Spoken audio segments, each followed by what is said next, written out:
Hey guys, what is happening? Thanks for tuning into the channel tonight, right here on Tech Talk Live with myself, the Rustbelt Mechanic, and we've got Mr. Captain Ron, aka the Master Apprentice. What's up, buddy? What's up, man? How are you doing today? We are doing absolutely fantastic, up above ground, kicking, having a good time, enjoying the weekend away from work once again. And to top it all off, we've got some amazing people in here joining in on chat with us on Tech Talk Live. We've got a couple of people rolling in: Cali Auto Tech, Corey Suttles, the Salt Master himself, Everyday Fleet Tech, Just Wrench It. What's happening, guys? How's it going tonight? Hopefully, you guys have had a great weekend so far. All right. What about your weekend, Captain? How's it been going? My weekend has been going pretty well. Went into work for a little bit on Saturday, got a few things done, saw somebody bring something by the shop that was really freaking cool, and then came home and took a nap. And Naps are that's always very cool. that's very uncommon for me. I'm not much of a napper. So Uh-huh. it was nice to actually be able to have the free time to do that. And then today was kind of just a relax with the family day. Took the kids bowling, and just got out and had some fun today. Sweet. And what he is actually talking about, yesterday I did pick up the new project vehicle for the channel, and it is freaking amazing. Now, everyone's going to know about it probably on Tuesday.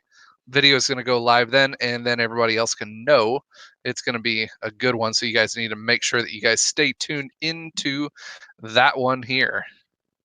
Tuesday, Tuesday, Tuesday. That's right.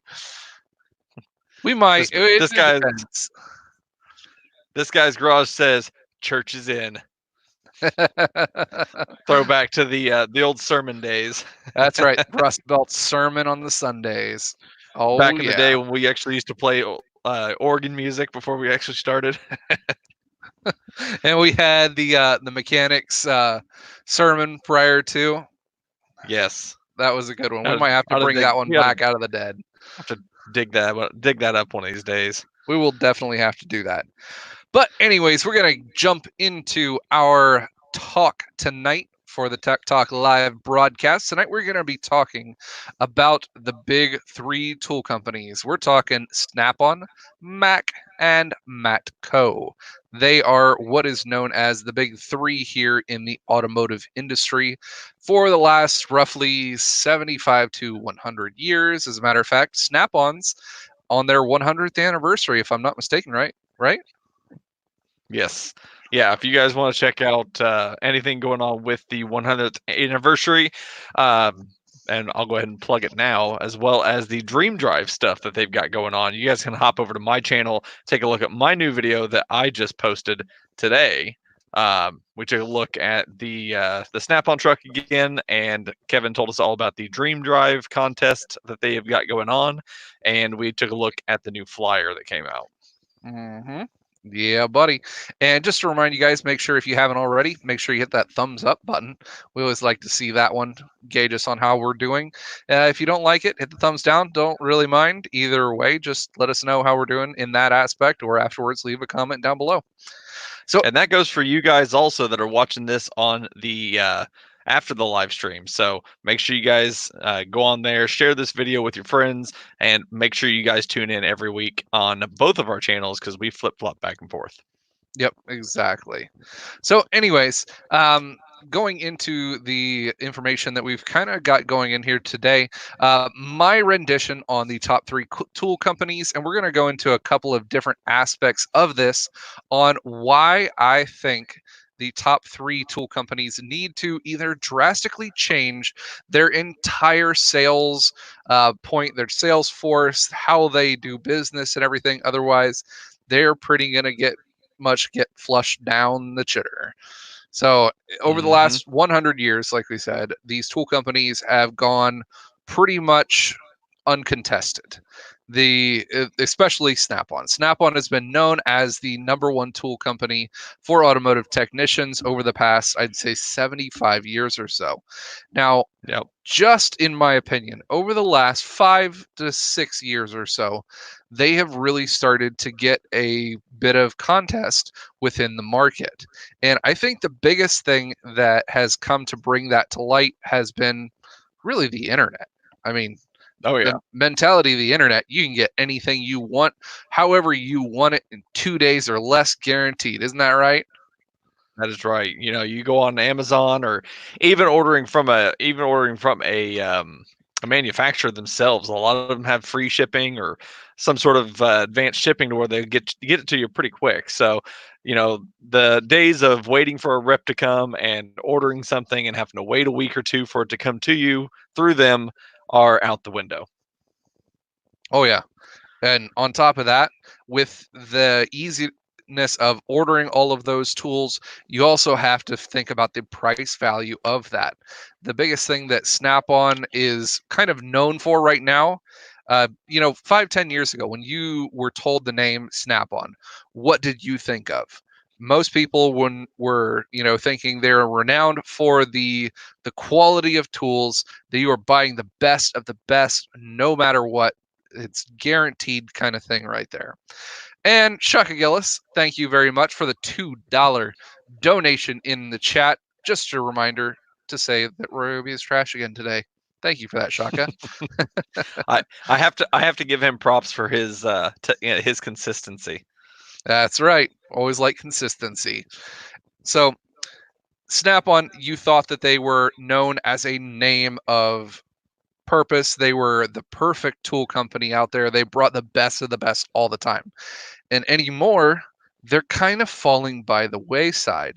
When you think of the other three main tool companies, Mac and Matco, that are present in the automotive field, what are they most known for? Matco, they're known as the smallest of the three. They're also known as kind of the rebranding companies. Lots Hmm. of guys are in here asking about the Cornwell tools and everything. Cornwell is one of those things, just in my opinion, and as well as quite a few other people that I polled, they're just outside of what the top three would be on here. They might be up there, but they're another one of the companies that we're going to be talking about that are the up and coming ones.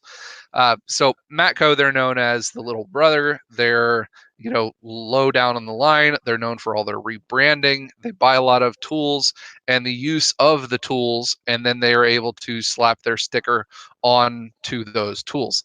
Now, they're also known for making some tools, hand tools wise, Hmm. or they do make their own ratchets, some of their own wrenches and everything. They brand some of those, but for the most part, they don't really make a whole lot of their tools. However, we No, they do don't. like them because what are they were known for you?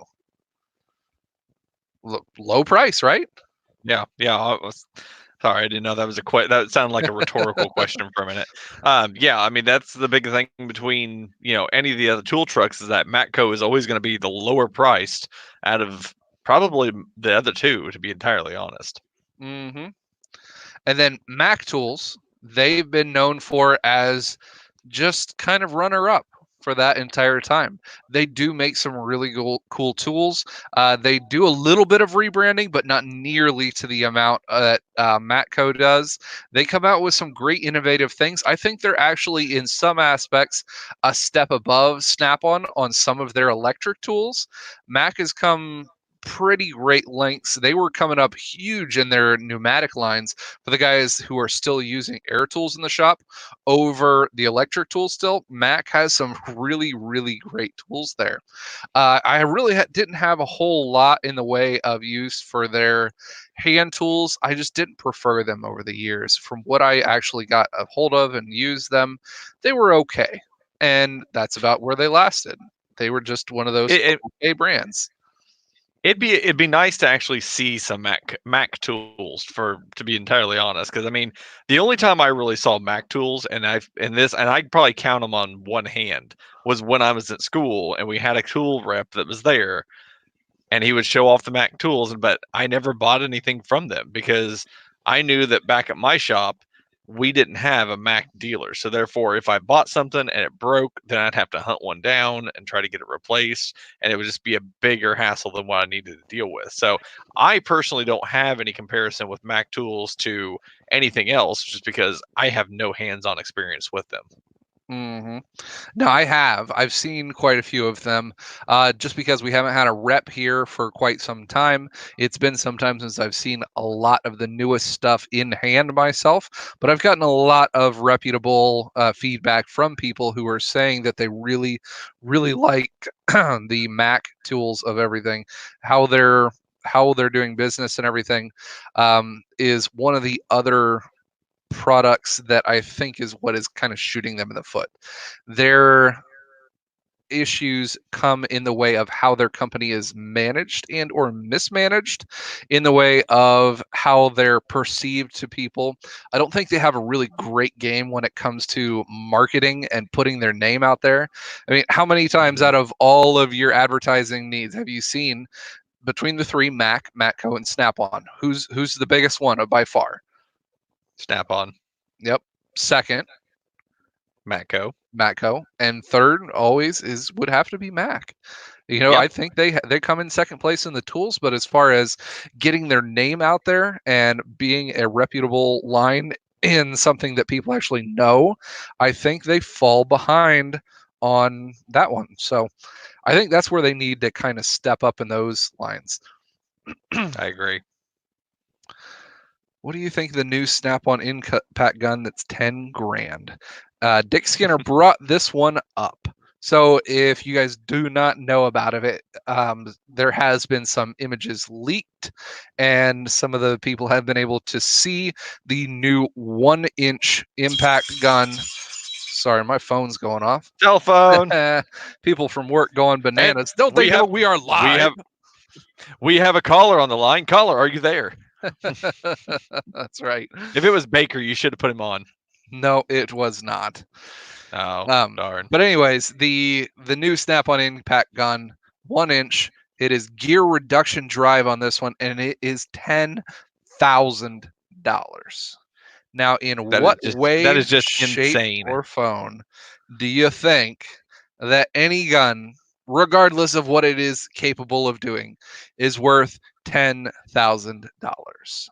I don't think any tool, regardless of what it is, with the exception of a toolbox, because I will consider that a tool. Yeah, No tool should cost 10 grand. yeah. Now there are some scan tools that we can throw in there that do have the diagnostic capabilities, connection, Eh, that have that price range. And I I understand that. I mean, we've got a Zeus at work that is well over that price. yeah, To me, I don't think the Zeus is worth as much as it is. I really don't think so either for the most part. However, it's all in how you use it also. If you're not using it for its full capabilities, then obviously, yeah, it's not really going to be worth it, right? Right. Yeah. So this impact, 10 grand. And where we're actually jumping through hoops, I mean, you're going from the half-inch impact, the brand new CT9075, the half-inch one that Snap-on just came out with not too long ago. And that one, people are just going, holy crap, that thing is $985. And now we're jumping to 10 grand. I want to see where the justification of 10 times the amount of money is going to be for a 1-inch impact. Like, for the most part, this thing had better jump up out of my toolbox, and it better thread those nuts on and put all of them on equally.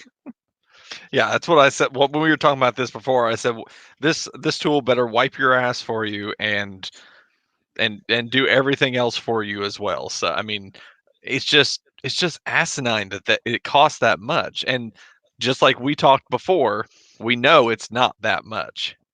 Yeah, you can't say it's that much. And where we get our justification for, we're gonna talk a little bit, because that's the next thing I kind of want to bring up on this one is the branding of these tool companies and where you think the percentage of these sales is actually going to, and why I also think this is the main failure point of these tool companies. So we'll just throw some numbers out in there. We'll use the CT9075 as one of those big numbers. Just throwing a round number out there, this half-inch brushless impact sells MSRP for right at $1,000. 1 grand out of your pocket. Where is all of that money going to percentage wise for the tool company? We already know.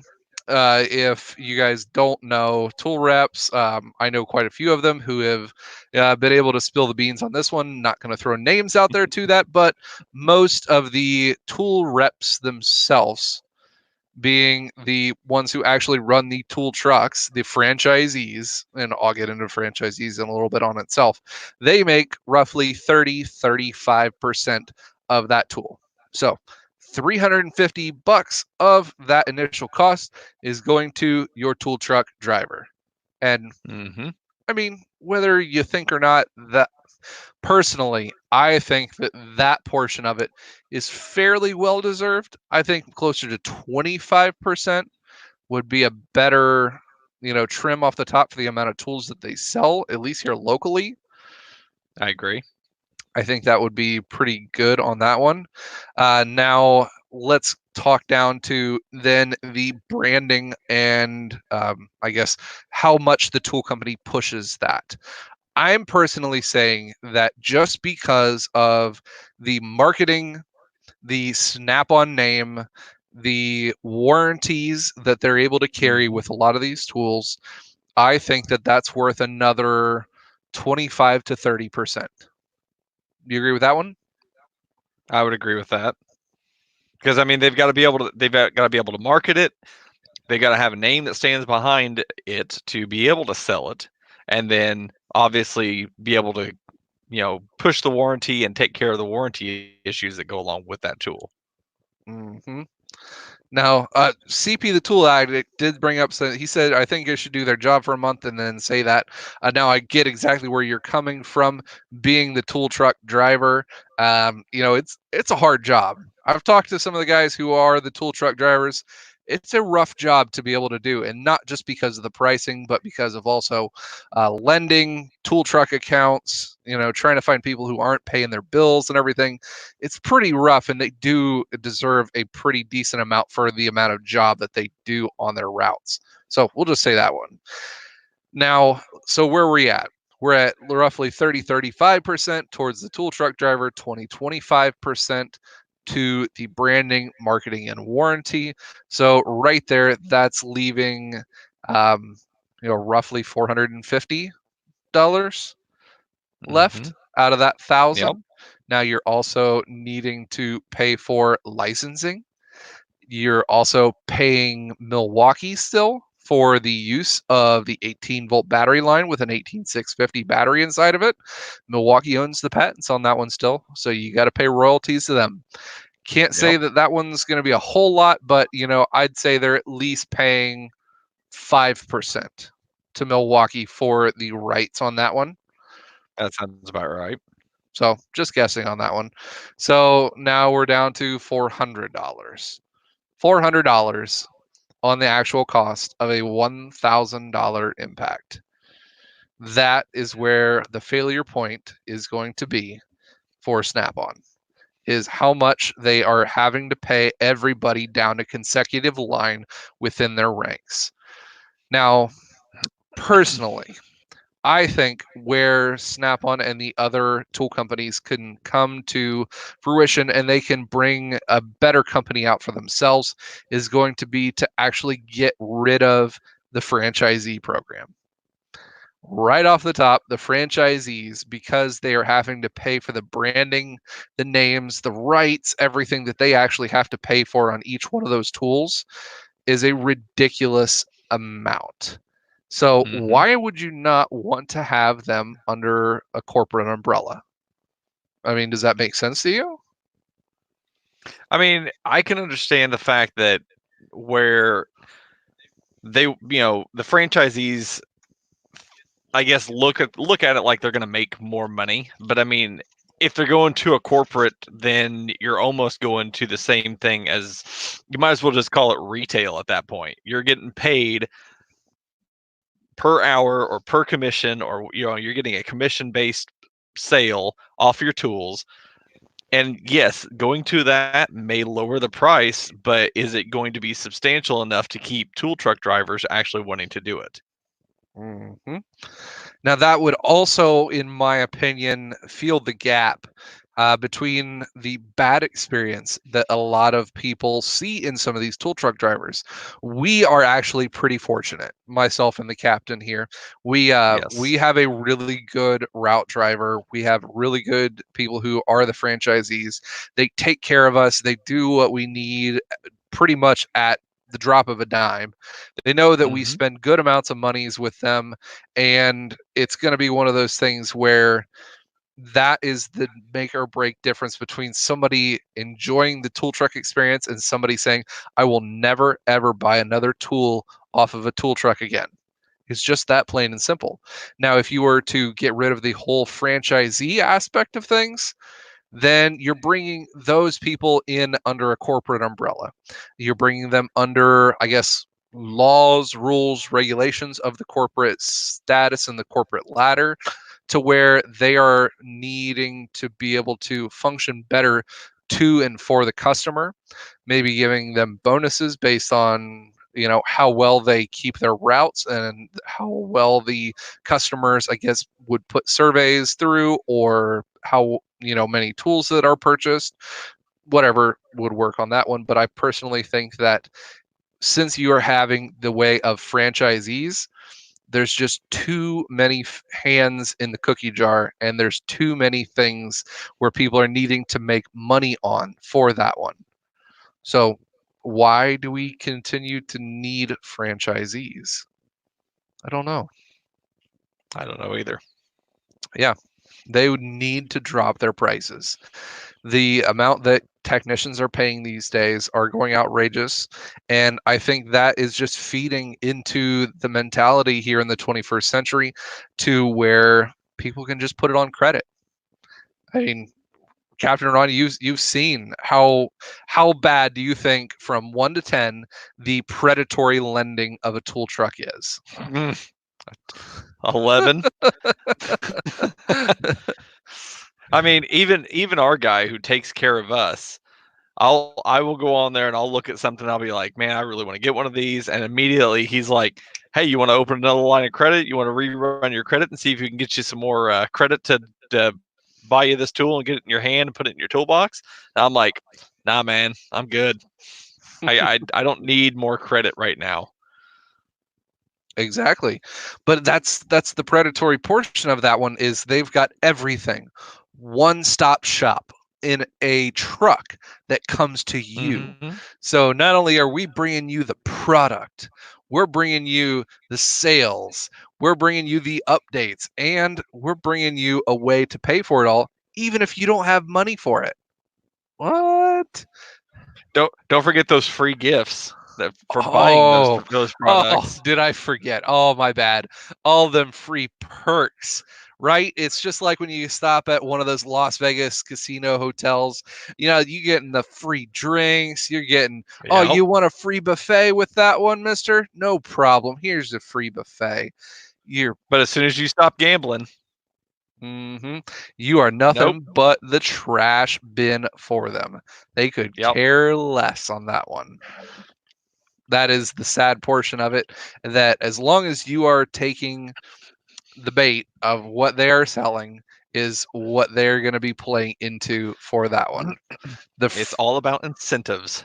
Yeah, it's all about the free stuff, baby. Now, on average, I was looking online and looking through and asking a couple of people on what the average amount of money is. And I'm actually going to do a video on this one also. I know a lot of guys, you guys have been following my recent videos on the flat rate system, and you guys have really liked the fact that I put surveys into these videos to get your looks and your opinions, the percentage and numbers from what everybody that's actually in the industry has. Now, I'm going to be doing one here in the next couple of weeks on tool trucks, on the spending habits for technicians on tool trucks. Now, not just as like you guys function right now, but how you have spent money on tool trucks over your careers. I know a lot of you guys, you're not fresh newbies into this industry. You guys are, 10, 15 years into it, and there's different spending habits for how many years that you guys have been into the industry. For instance, when you're first off, how much money you spending, probably quite a bit percentage higher. You're buying your Yep. toolbox, you're buying your tools, you're buying your impacts, your electric, and everything. I'm li- I'm li- I'm like the poster child for needing to get tools. Right? Now, is that a necessary thing or a something shiny thing though too? I mean, to be honest, I mean the lot of the stuff there was a while I went without. I mean, and you were there to see it. I mean, I didn't. I think I had one 14.4 tool in my toolbox for the longest time. Everything else was a pneumatic tool that I'd pull out and use every single day. Hmm. Now, would you guys understand that over the average? So everything from the guys who are working the first year in to their 10th year in and everything in between there, the average spent for most of these guys is $5,000 to $7,000 on tools per year. I'd believe it. Now, wow, that's a lot of money. And where It I is a want lot of money. to where I want to kind of put that one into perspective on the flat rate videos that I did, asking guys how much money they are making. Over 60% of the 351 submissions that I had on these surveys, the guys are making 60K or less. So they are spending, even at the high end of that spectrum, 60K, they are spending 10% of their income on tools. Their money, not the guys, Hmm. not any kind of spending allowance, not corporate, whatever discounts on this stuff. This is their money that they have already paid taxes on. They are spending on tools annually. Yep. 10%. Wow. Just for the need or the want of having tools to make their job possibly quicker so they can make more money to spend on the tool truck. Yep, and there's a lot of guys who are commenting in on here. The numbers that you guys have put on through here: 5 to 7 grand, 12 grand, $3,600. Yeah, keep dropping them in. We'll see where you guys are at. If you guys are willing to do that, that's okay. Just getting kind of a baseline on how much money everybody's actually spending on their tool bills.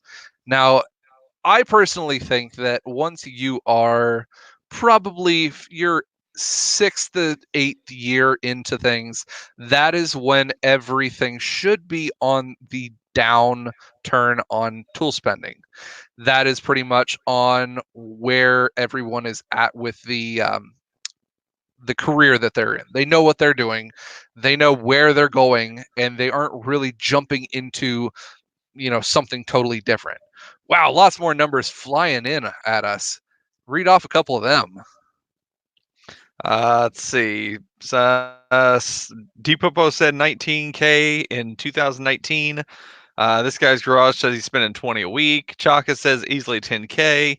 Uh, Christian says $700 on just 3 ratchets. That seems legit. XCon HD said 4,500 last year and the second year. So yeah, I mean it's just Cali Auto Tech says he spends about 1,000 a month. Yep, that's a big amount But for it. but the true winner, that Honda guy, says he spent zero for 2019. I don't know if I believe Mark on that one, buddy. You had to spend at least a couple of bucks on a tool from Advanced Auto. I'm saying maybe not from tool trucks, but tools in general, there had to have been at least something there. I know you can't fiend without a tool for that long. Yeah, the amount that people spend is just astronomical these days. And when we're getting out and up to over 10% of our income, I think that's when we're getting into the pretty ridiculous range. And you have to kind of keep that one in check. You have to be able to step back for just a couple of minutes and just look at that tax write-off thing. So each year I have the Snap-on guy and the other tool truck guys print off how much money that I spent on the tool trucks. And that's the point when you step back and you're like, all right, on my W2s this last year, I made X amount. And then I look at the tool trucks and everything, and I see how much that I spent on those. And I'm like, wow, percentage wise, I'm at like 14, 16% off Yeah. of there. I think I spent personally on the Snap-on truck last year about 1,500. So that's not bad. I think No, that is a manageable about amount. I really think that's great. and I think on the Matco that was strictly just Snap-on, and on Matco think I've spent probably maybe 800 ish. hmm Now, Old Car Auto So Guy had a really good question. And that's kind of where I was leaning into for this one. At some point, do you stop or drastically reduce the spending? At some point, you really need to. And that's where I was getting to the point of once you are past like the year 6, 7, sometimes 8. For that one, you start getting into your point of career where you're getting to your final, I guess, the end game.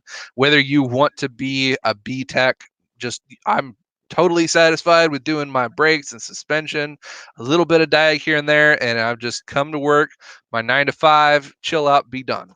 Or by that time, you are starting to tiptoe into your A game. You're becoming one of those A technicians where I can, diagnose and I can do just about anything and everything. At that point, you might have a little bit more spending on the amount of diagnostic tools. Obviously, the industry changes every single year. And if you don't have a shop or a dealership that pays for a lot of the new electric diagnostic things, there is going to be some cost in there. But you are still having to pay for the tools that come out as they come. Now, your main things, your toolbox, your hand tools, the big expenditures should be done. Like they're all lifetime warranty. All hand tools mhm. are that way. They're not going anywhere. So unless you have something shiny syndrome and you just think, oh, I got to have the newest, latest, greatest color to these things, which I'm not saying that I've never done before, but I think it is kind of a stupid mentality. Yeah. Hey, let me trade in all these red ratchets for gray ones. Uh-huh. Yep. That's what they would do. Now, like I New said, Level Auto came in with a $2 donation. Real quick, SunX will save your wallet and your wrench too. yep, exactly. And after the second half, we'll get into some of these newer companies coming up. But like I said, after your 7th, 8th year, I think that's at the point to where they are going to be, you should at least starting to see the expenditures start to go down. Like I said, unless you have that something shiny syndrome, or you have the YouTube channel in which you just, can't help it but just keep on buying tools. I do have a problem these days, guys. I mean, I think we should personally have a So support group for that. here's my question for you, Kyle. Personally, Uh-huh. where in the timeline of obviously you're a seasoned tech, so we know you're not going to be at the timeline portion of I need tools, Right. and we know everybody on this channel knows you're far away from the end game. I'm done buying tools. Yeah. Where where in the time like how far until you get to that point do you think you are? Now I am also the exception to this fact because on my actual purchasing for everyday tool buying is pretty low on the expenditure list. I don't spend a lot of money on the tool trucks comparative to what I had been over the last couple of years. As a matter of fact, my Snap-on bill right now is literally down below $200 right now And Oh, I can put some stuff on there. yeah, no, that's okay. So that's it. So I have not been buying tools or toys like this one, and yeah. Now Honda guy knows I will always be buying new toys. Yes, that's true. However, it may not always be tools, and they may be functioning into new projects for the channel coming up. So yes, I will always have that one. However, I think I am at the point where I'm not spending a whole lot on tools. Now, granted, there are a lot of circumstances in which I'm doing testing of tools for companies. I'm doing some preliminary reviews for some of them, and some of them are just wanting me to see about reviewing them on the channel as well. So I will be doing a lot of that stuff. However, purchasing a lot of them, if I don't see a necessity in my life to have that tool for making more or better money on the jobs that I have, I don't see a point in spending that much money that much anymore, especially when it comes to half-inch impacts. I think you agree on that one, don't you, Ron? Yeah, if you have an addiction or a problem to anything, it's freaking half-inch impacts. Mm-hmm. Considering you own one from like almost every company. Yep. I agree. CP the Tool Addict says, "I'm never done buying tools as long as engineers keep doing dumb stuff." He's not wrong. Now, yeah, that's true. So I don't know. I mean, here's my big question for everybody. So we're talking about these tool trucks. We're talking about the tools that are on those tool trucks. How big is the influencer of the quote unquote perks? Like you spend so much, you get this for free, or you spend so much more and you get this for free. How much does that play into your tool purchases? Like for me, for example, I think that like we'll use Snap-on as an example. When I started buying tools, Snap-on had some pretty good incentives. Like they had a set of Bluetooth speakers that I personally use to this day almost at least once a week. They have, like the cups like these that we get from Snap-on that we use all the time. How much does stuff like that influence how much you're actually going to spend on the truck? Anymore, I think that is one thing that is diminishing. Now, personally, I think that Snap-on and a couple of the other companies are doubling down on the whole gimmick of the free things. I think they're taking that one to the bank, and I think they're hoping that you guys are all going to fall for it. You guys are going to fall for that gimmick of, hey, you get $125 in things, but as long as you get $62 off on your receipt, you feel amazing about it. Or as long as you receive a free bottle of hand cream for this one, you're going to feel good about your purchase, right?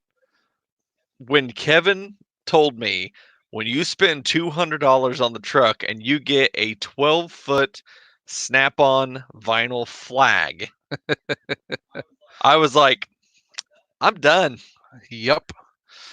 You spend $100 and you get a strip of racing pennants that say have a big S on them and checkered flags. I'm like, why? This is where I think they're doubling down on the Snap on name to their franchisees. They think that the Snap on name and the Mac name, Mac is also really good at doing this one too. They push out a lot of, franchisee things, a lot of free stuff. Free stuff. It's not free. Yeah, you're No, paying it's for not it. free. You're paying for that within the percentage that the franchisees get for this thing. When they purchase these sale items, so Mhm. say like for the last couple Like of weeks they like your ran like your something. popcorn maker. Yeah, exactly. So pretty much. So they run these deals, and these franchisees have to be purchasing these deals like 8 to 10 months in advance. So they're buying those screwdrivers that are on special sale. They're in this special packaging or specialty colors. They're putting them into the packaging, and you buy this and you get this piece of swag, whether it's a hat, a banner, a flashlight, whatever it is. You get that for Mhm. free Now, Snap on will give that to them for free, but they have to purchase so many of these tools 10 months in advance. Now, they don't get them 10 months in advance. So they purchase them in October. They may not get them until like July or September of the next year, even though they've already paid for them in October, which is another reason of, the franchisees, why are they falling into this sham of a scam? You guys are throwing money at Snap-on to be able to get these tools at discounted rates 10 months in advance. I mean, it's kind of like a freaking money order to the government, but it's the Snap-on. So you guys aren't buying savings bonds. You guys are putting money into the corporate bank account for Snap-on to be able to make more in their stock over the next 7 months. I don't know. Old Car Auto Guy says there's a reason Snap-on toolboxes are $10,000 so the master apprentice can get a free coffee mug. Yep. Yep, I agree with that one. Now, like a couple of people said, a lot of those people don't have to carry the swag and they don't have to jump in on those. But like I said, Snap-on is offering a lot of those to the franchisees because they think that you guys as tool purchasers are going to be the ones that fall down into that rabbit hole and want to purchase all these things because of the something free mentality that people think that they should get Mm-hmm. here in the United States. I really hope and I really deep down think that the tool industry and the automotive industry is smarter than that. I think they're going to snap to and they're going to come out, especially over the next couple of, I'd say, months to years, that they're going to come wise to their games and all of this mumbo jumbo, and they're going to be able to see through the spectacle, and they're going to see how much BS that it really is to be able to, no, I really don't want any of your extra frilly stuff for the stuff that I want to buy. It's not worth it. Yeah. Yeah, it's almost to the point where, like, if you want to buy a tool, you should want to buy the tool because you want the tool, not because, oh, you get a free coffee mug or, oh, you get a free, banner or whatever it is that they're trying to push off. Like, even the Traxxas trucks or, whatever. I mean, yeah, they're cool things, but I mean, there's no sense in putting yourself in some sort of debt, especially if you don't have the money for the tool in the first place, just to get the quote unquote free swag. Mm-hmm. That's just like things right here. So I saw somebody else mention that earlier. They charge you to get these. Like if you want one of these off the truck, it's like what, $5 for one of these? You know how much they charge the tool reps for those? I bet they're like 30 cents. $2 a piece, $1.90 for every one of those Snap-on pocket screwdrivers is what they charge the reps. It's How about crazy. that one? Mm-hmm. All right, we're a little bit past halftime on this one. You want to go into our halftime rap sheet there, Captain? Halftime rap sheet includes this right here, Toolheads Crate. Now, I'm going to go ahead and say this right now. For those people who are members of our Toolheads Crate service and got boxes this month, we apologize. We're sorry. We know we've had a lot of issues with them, and we're gonna keep rolling, keep on forging ahead with our awesome products that we are putting in this. But this month, I know we've had some issues with them, and I'm gonna publicly come out and say we apologize for the inconvenience. But if you guys do want to check out Toolheads Crate, it is $35.99 a month plus exact shipping. And every month we send you some pretty awesome stuff. We got some swag. We got swag in there. We got free stuff. No, we don't have free stuff. But we do have some pretty awesome stuff: tools, t-shirts, beanies, hats, all kinds of products. And it's shipped right to your door. So you guys can check that out. Go over and check out Toolheads Crate. That's TOOLHEADZCRATE.com. And right now, we are doing our 1 year anniversary for Toolheads Crate. And you guys can earn 10% off of any of the promotional or any, excuse me, not promotional, any of our subscriptions right now. You can use the coupon code 1 year, and I've still got to put that coupon code in, so I'll do that right after the stream's over with. You can use the coupon code 1YEAR to get 10% off any of the subscription crates we got going on right now. Sweet. So 1 year into this thing, we're doing pretty awesome with it. We're really happy with how things are going, and we're going to keep on putting awesome gear out into the Toolheads crate. So make sure you go over and have a look-see at that one. So So go ahead. before we get into this, I want to address a question that just came into the chat. So Stampy asked, "I'm a 17-year-old high school student. Do you think it's even worth going into the industry of being a mechanic, or do you think it's just going to be a waste of time because of tool costs and lower pay?" Now, in the hopes that things will change, I think that is still going to be worth it. Myself and a couple of other YouTubers have put out videos on whether it is a good idea or not to become a mechanic in 2020. So make sure you go check some of those out. I put one out. Dow put one out.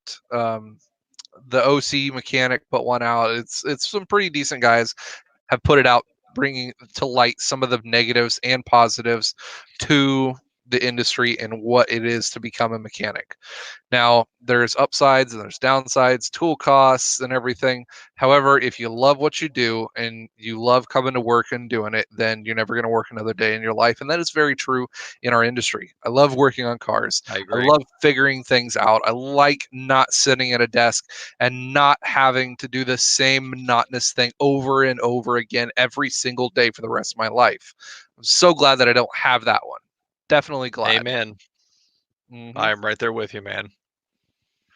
Yep. So that's where we're at on that one. If you have any other questions on that one, feel free to message me anytime on Instagram or whatever. So, kind of jumping into the second half of the program and the death of some of these big three tool companies is who is going to be doing the killing. So, over the last 5 years or so, there have been a huge uprising of tool companies coming into the market. Now, these tool companies have been on the market for a lot longer than the last 5 years. But in the last 5 years, they made a huge push into becoming viable tool companies, both in warranty, quality of tools, and the range of tools that they offer. There's some really great ones out there. Gear Wrench has jumped huge hurdles to be able to jump up to Mm-hmm. there. Carlisle, they've been out for a long time and they've been kind of just outside the top, you know, whatever guys, but I think they're stepping up and they really want to be in the top three contender now. The Carlisle guys, we're starting to see more of the tool trucks come out into the market. We're seeing more of those. So good thing for them. Milwaukee, in the way of the electric tools, they do have hand tools and everything out as well, but in the way of the electric tools, especially their brushless line, they are Mm-hmm. killing it and they are kicking the big throne off the crown of the big guys on top, and they are taking that crown over for themselves to I like be that. The big throne off the crown. mhm, crown off the throne holder. How's that one? We're You ki- know we're what gonna I'm kick saying? we're gonna kick the throne off the crown. Yeah, you know. It's all about those words on a Sunday night. Yeah. If I don't see these other big three lasting if they can't come up in quality, they can't come down in price, and they can't come up in their tool line and availability. The big thing that's killing them right now is one, they're doing all the rebranding, and we're not dumb. Us as tool buyers, we know what's going on in the industry. And if they can't become innovative to the point where they were 10 years ago, then what's the point of them continuing on so much? They are the biggest tool companies in the entire world by far. Why can they not develop their own tools in each one of these sector lines? Like, if you guys are a multi-million, even almost to the billions of dollars tool company, how could you not put more money into R&D and to make these things? I Lots of the agree. little guys are making their name, and they're making their name in a big way. Milwaukee, from the inside speakings, from what I have heard, they put roughly 25% of each one of their expenditures of tools into their new lines and into R&D for everything coming down the line. Now, that's And I would how and I would believe that. exactly. It was somewhere between 20 and 25% that they're putting into R&D for new tools.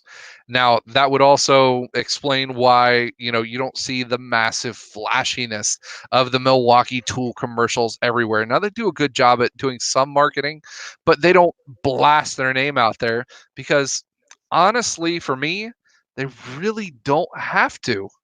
They Nope. have their reputation behind them from what people say that their tools can or can't do. And with that reputation comes a huge push, a huge following. These people are jumping behind them because A, they have tools that just plain work, right? Yep. Excuse me, sorry. Got the frogs in the throats. They've got this huge following behind them, and what they're doing with that is great. And on top of that, they have a warranty that is unmatched by anybody in the electric tool market. Nobody Yep. I would touches it. agree. 5-year And warranty on these tools. Yeah. just like you were saying, I mean, with the advertisement of Milwaukee, they don't necessarily have to. Good word of mouth and good press, especially through reviews of YouTube videos. I mean, YouTube is probably their biggest advertisement, non-advertisement, you know, platform. They're doing, people are doing all these reviews, and 9 times out of 10, Milwaukee's going to have good reviews from them. And if you're got good word of mouth coming from, reputable, um, reputable YouTubers or reputable people that are putting reviews out, why do you need to pay for more advertising on top of that? I mean, that's just there's no need for it. hmm Now, CP the Tool Addict brought up a good point on this because this is happening because the little guys, they used to sell all of their ideas to the big guys because obviously the big guys, they've got all the marketing, they've got the corporate ploy to be able to get everything pushed to a mass herd of Mhm. people. Well, now the internet's here, people. You guys can be able to get your information out in front of millions of people with just a few clicks of a mouse button. Send in some of these tools for testing and review. YouTubers to Instagram, you guys can spread these things across the internet like fire. So for that amount, why at that point are you, trying to sell your tools and your innovative, amazing ideas to these big tool companies? They're not. And that's why I think these tool companies are starting to die off because they can't be as innovative. They're Mhm. not able to be first off because they're so large. A company is, I'd say, like a locomotive. The bigger it is, the faster it's able to get up, but it's also the hardest to be able to slow down if they need to have a market change. I agree. And on top of that too, I mean, you look at these smaller companies or even, for example, even Milwaukee, one of the bigger companies. I mean, how often have you seen Snap-on or Matco or Mac send tools to people strictly for review? They don't. No one. Exactly. Anybody knows Snap-on, Mac, and Matco, they don't sponsor anyone. They sponsor race Nope. teams, but they don't put their name out there for individual tool review because the internet is what it is in the internet, and they think that people will just do it for them, even though that it may or may not be that one. But the word of mouth is not there nearly as much as the corporate sponsorship is there. Seeing ads, seeing flyers, seeing race teams, the flashy corporate side of all of this is what they're pushing, and that's what they're paying Mhm. for. So that's one of the things. They're just pushing their might around, and the bigger the company is, the harder it is going to be able to change directions in the market. With the internet coming out, these smaller tool companies, Milwaukee, Gear Wrench, SP Tools, that's one of the other ones that I do a lot of work with. They're huge over in Australia, just now dipping Mhm. their toes into the market here in the US. Coming in a big way over here, people don't realize that big tool companies like this exist that aren't in America. They're like, what? How can a It's like company? that has everything pretty much from, scanners, battery testers, hand tools, ratchets, wrenches, pry bars, everything that a technician would pretty much need in its freaking whole, arsenal that nobody knows about. Well, now the internet's here. Here we go. Yep. And I'm sure there's even more companies out there, that have this kind of lineup behind them that either don't implement what they have availability on the internet to do, communication and networking with people, to do advertisement and reviews and stuff like that. But just like you said, they're going to slowly figure it out, and these other tool companies are going to start showing, popping up left and right. And I'm falling back on what I said. They're going to be willing to send people free tools to do reviews to get their name out there and to get that product shown so they can get some ad traffic back that way. Hmm. Yep, they're going to slowly chip away at the big companies little by little. Every single year, you're going to see the profit margins of the bigger companies start losing their way to the smaller ones. It's just like in the way of, you get into the politics game here. The more candidates you have, the more of the populace is spread out across the voting sphere, and you guys have to spread that out. Now, we're going to see less and less of the monopoly. Personally, in the next 5 years, you're going to see Snap-on Mac and Matco diminish. I think they won't be going away by any means. I mean, they've been No. around for 100 years. They know how to stay relevant, at least to that point. Yep. Snap-on, especially. I mean, you see what I'm wearing right now. This stuff, I like it. It's branding pretty much at its best for that one. I can't say that I'm not, a snap on kind of guy, but it's one of those things where, yeah, even Captain wearing the Matco got that one Yep. rocking. So, yep, we've got all that to thank for them, but at the same time, I think they're going to be losing a lot of their push in the game. Hey, there's Justin Dow in the house. What's up, buddy? What up, Mister? What up, brother Dow? Sorry for those listening on headphones. Yeah. Yeah. So they're going to be diminishing greatly within the next 5 years. These smaller tool companies, you're going to see them fighting for your business, not just in the way of, ad space here on YouTube, but in pretty much everywhere. I personally think that I don't think they should do it, but a lot of these smaller companies, you're going to see tool trucks come out. Tool trucks Mm-hmm. is the easiest way to be able to put tools in front of you. And I'm one of the, I guess, more old school style where I really like seeing, feeling, just, going through the tool on my own.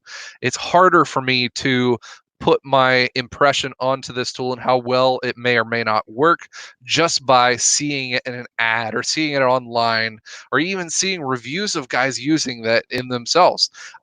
I'm not sold on reviews. I like to do things myself. The other benefit to a tool truck is impulse buying, Yep. Impulse buying. because people will go on there and be like, "Ooh, I need one of these," and they'll like, "Give me, I need it right now." Hmm. Now, Sight unseen, they'll get on there, they'll see it without even doing any research on it, and they'll be like, "Yep, I'll take one of these, please." hmm now, if you guys haven't already seen it, Justin Dow put up a video just a couple of hours ago on some of the fails of Snap-on, and I'm actually probably going to be doing a video kind of to go along in this one, just because I want to throw my 2 cents into the barrel on that one. Maybe add in a couple more of these things. We were contacted by a reporter from a larger news source wanting some information on this, so we might be able to see a pretty neat news story out on this subject here pretty soon also. But he put out into the effect that Snap-on and their interest rates are one of the things that are killing them, in great numbers. And I agree with that one. The lowest interest rate right now that you can receive through Snap-on is pretty much close to like 9.5%. And that's with like a 795 or an 800 credit score. The lowest you get is 9.5%. That's some sad stuff right there. If these guys are Mhm. wanting to throw money at you, like just making it rain all up and down the tool truck, why are you not giving them more incentive on interest rates? Why are you trying to push all of these stupid gimmicky hats and cups and guess who and clue games? Snap on clue? I mean, really? Like, how deep down in that barrel of nonsense are you guys digging for this stuff? I I think, won't lie. I won't lie. I kind of wanted it. of course, you did. The one person who was going to want it is going to be the captain. I mean, come on. We like board games, and I mean, I'll just wait. 6 or 7 months down the road when they can't get rid of them, and they'll be selling them for super cheap. Yeah, I see that. And that's where Dow brought up the great point of why are you going to have this huge credit application thing? You guys are a multi-million-dollar company. You guys are trying to push your own credit services. Why not work with companies that are online, Assure, MasterCard, or whatever, and make Snap on credit cards for on truck uses only? Something to where guys are getting a better interest rate, hopefully a better interest rate than the 9 to 28% because they are loyal purchasers. They're loyal customers to the Snap-on brand. Why not give them some of this money and this interest back in the way of okay, better interest rates, maybe a little bit better on prices. Obviously, they're not wanting to change their pricing on their tools. Otherwise, they'd have done it years and years ago. I think they're going to keep their price ranges in stock. Uh, you know, overpriced, usually in the amount of 35 to 40% compared to what you can get an equally comparable tool somewhere else, any other brand, doesn't really matter. If it's a comparable tool, I can almost guarantee it's 35 to 40% less. They aren't going to change that one. I think they should, but they're not going to. So why not give that credit back around to them in the way of a credit card? Make them, have them earn points on a credit system to that one where if they continue to be a reputable buyer for the company, why not reward them for that one? I don't know. Just my I 2 cents agree. in on I that mean, one. that makes perfect sense. I mean, it's just like with any other credit card. You use it, you're paying on that credit card, you earn points, and then you can use those points to redeem towards other products. I mean, that just it just gives so much more incentive to want to use that sort of credit system as opposed to one that just wants to nickel and dime and gouge you for Or one however that you much to have pay for to interest. get your credit rechecked every single year that you're wanting to continue to put stuff on it. How much You BS mean is that? you mean every 3 months? I thought it was every 6 months or a year. I don't think it's every three At months. most, I think it's 6 months. Like if you don't run a credit app within 6 months, they'll make you run another one, which just dings your credit score even more. Yeah. So if you're wanting to put stuff on Snap on credit, every time you're having to have an updated credit score for use on that one. So every 6 months to a year, you're going to have a new ding on your credit. That's just some BS. That's some low stuff, low on the totem pole line that these guys are really pulling. I think that's a bunch of crap, and I think they should repay their loyal customers with a better system than that.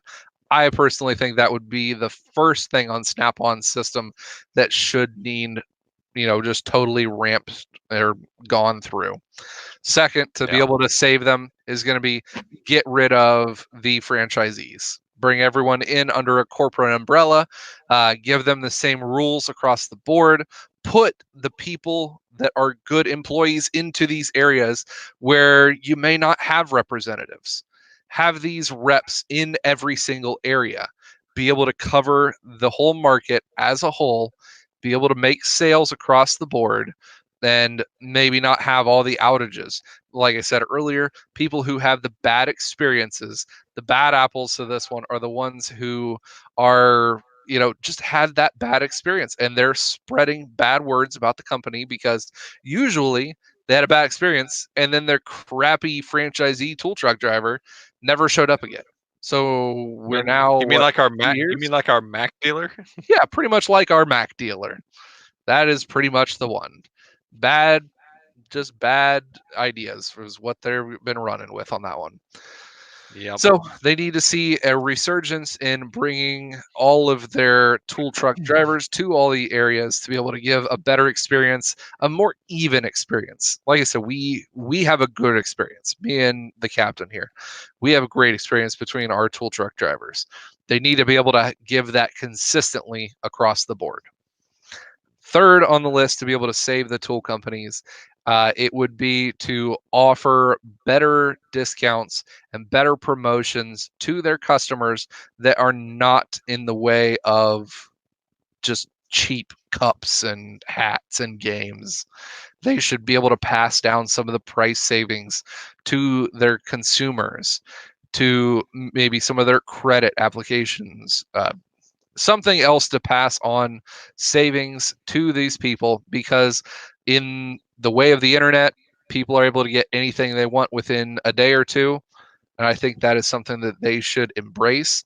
If they don't have the availability of having a tool truck employee, I think they should boost their online presence.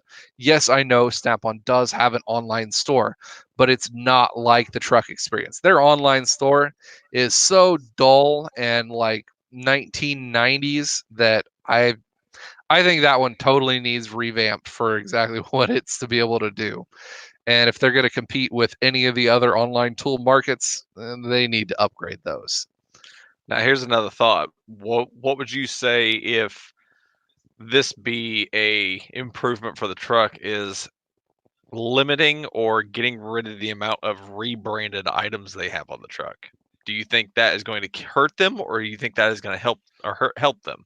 They're going to see it as a hurtful thing to get rid of the rebrands right off the bat. Because if they're able to find some other company that comes into the whole tool arena and says, hey, look at me, I've got a fantastic latest greatest tool, never been made before, first to market, I really don't want to do the legwork, but here it is. And Snap on says, okay, you can continue to make it, we'll snap a big old Snap on stamp right on there, and we'll sell that to our employees, or else to our people. I think that is going down the chute because, like we said earlier, the tool companies that are the smaller guys, they've got the internet behind them, and they're able to market what they have in the way of ideas a whole lot easier than they were able to 5, 8 years ago. And they, wanted to be able to have that corporate backing behind them. Now you're able to push your newer, later, greater ideas out to a market that's actually accessible to anyone. I mean, shoot, Wix and Shopify. You get those two together, you got yourself an online store. I mean, within that amount of time, you're actually making a profit. 2 days, you got a decent online store. If you got a product that's able to help, sweet. I think you guys are able to push it. So I think the rebrands are a cop out for the big companies who make millions and millions and millions of dollars. They need to spend money like Milwaukee and like SP Tools has been doing, and put money into research and development and bringing new tools to the market, rather than spending money on stupid swag and advertising. Now, Killmonger in the chat has a good suggestion. He says, "I buy tools on Amazon with an Amazon credit card that earns points and allows interest-free payments for up to 18 months." Exactly. It's another one of the things why I recommend for guys that may not have the best credit score. So, I mean, everybody has made mistakes in their life. And if you don't have the greatest of credit scores, then look into making your credit availability on a credit card or some other buying account system, even a personal loan through a bank to be able to buy some of these tools. You go and get an uninsured personal loan through like SoFi. There's a couple of other online places to where non-backed, you get like 10, 15, $20,000, and you're able to get it at a pretty decent rate, like 13%, which it's not the greatest, but it's not 25 or 28% if you don't have the best credit. If you're going on the Hmm. Snap-on truck and throwing it on Snap-on credit, yeah, that's like 27% interest. That's Hmm. horrible. Why would you not go over to another credit lending source, borrow that amount of money that doesn't have to be backed? Like they're not going to come looking for your stuff. like Snap-on's going to. They're not going to make sure that's what You you don't make your payments, I'm getting. You don't make your payments, I'm coming after your tools. Yeah, exactly. Why not go after those alternative credit options to be able to buy some of these tools? Easy peasy on that one. Look for alternative credit opportunities until these companies start to get a little bit smarter with their credit applications. Yep. Solid advice. hmm Cashback bonus right there. Scott says he Yep. uses Discover, gets cashback bonus, gets a free tool for himself every 6 months. That sounds like better deal than getting a free T-shirt or a free hat on the Snap-on truck once every 6 months. This is true, Yeah, right. especially with the stuff they've been putting out. Yes. But that is a moot point. Yep. Agreed. All right. Well, I think we've done just about enough rambling for tonight. We've kicked over our rocks and been able to get enough of our points through to this. I'm sure that we can move forward a little bit more in the way of videos over the next couple of weeks on this one. I know myself, Captain Ron, Justin Dow's done all the like in the way of these tool companies, and we'll be seeing some more of this information coming to light in our ideas on our YouTube channels. If you guys have not already subscribed to our channels, Rustbelt Mechanic, right here, make sure you hit that subscribe button. Also, Captain Ron, aka the Master Apprentice, right here. You need to go over, check out his channel, especially if you are a new up and coming technician. He does a lot of early technician things, tool reviews, rocks it on that point. Yep. So, but as for the show, next week we are going to be back over on my channel. I don't know what we're going to talk about yet, but we'll figure that out, and I'm sure we'll have a lot of fun. So make sure that you guys, like he said, come over, subscribe to my channel, and that way you guys know when we go live every Sunday night at 7:30 Eastern Standard Time. If you haven't had a chance to also do so, make sure to go check out our podcast. It is actually this show, just in audio form, and we put that up every Sunday night or Monday morning after the show is aired, live here on YouTube. You can find us on pretty much any podcast feed that you guys would want to find. Just go and look for Tech Talk Live with the Captain and Rustbelt. Another thing that I really wanted to bring out is to remind you guys I did a video, put it out on Friday, my video number 2 in the way of the flat rate series. Any of you guys who work in the automotive, the technical industry, diesel, heavy duty machinery, I don't really care as long as it's somewhat automotive related or you're working hourly or flat rate in this industry as a technician. Please go and watch that video. There's also a form that is in the description on that video. Please go and fill out that form. It's a just simple, like 6 or 7 questionnaire on some final ideas to finishing off the flat rate system. I've got like 150 submissions on that so far. I want to get it up to about 350, which is where I had on the original form submission for the flat rate system. So it would be a great help if you guys could go and fill out that quick questionnaire. No personal information whatsoever is taken in that one. It would help greatly on being able to make the final episode for the flat rate series that I've been doing. Also coming up in the channel this next week, early on, probably Tuesday evening, we'll be unveiling the new, latest, greatest project vehicle for the channel. I picked it up this last Saturday. People who are in the know kind of know how amazing it is. We went and took it for some test hits and test spins this last weekend, and we've got some great footage to be able to bring to you guys, and it's going to be a killer build. It's going to be a year-long thing, just about, and so much excitement for that one. Captain, what kind of new stuff you guys got coming on your channel? Well, like I mentioned before, for those who weren't here earlier, I did post a video earlier this morning talking about Snap-on's new Dream Drive, one of their swag things to get you to buy stuff. Uh-huh. Um, since we're talking about that, but I did go over all that plus their 100th anniversary flyer, so you guys can check out that. Later this week, I'm going to try to get a video done. Might do a review over some of the electric tools that I personally use on a day-to-day basis. I've got a whole mixed bag of two brands. mixed bag of two I mean, brands, if it works, I it guess. works, right? It works, it works. Yeah. So we'll go over some of the pluses, the minuses of the two different brands that I personally have in my toolbox for electric tools, and maybe do a review over some of that. So but yeah, other than that, we'll just keep on trucking on. And like I mentioned, we'll be back over here on my channel on Sunday for Tech Talk Live. Perfect. All right. We want to thank everybody for tuning in tonight. Every single weekend, we're switching back and forth between our two channels. Always the same time, always live on YouTube, 7:30 Eastern Standard Time between our two channels. Make sure you tune in for those. Appreciate everyone tuning in this week. As always, you guys stay awesome. You guys stay awesome.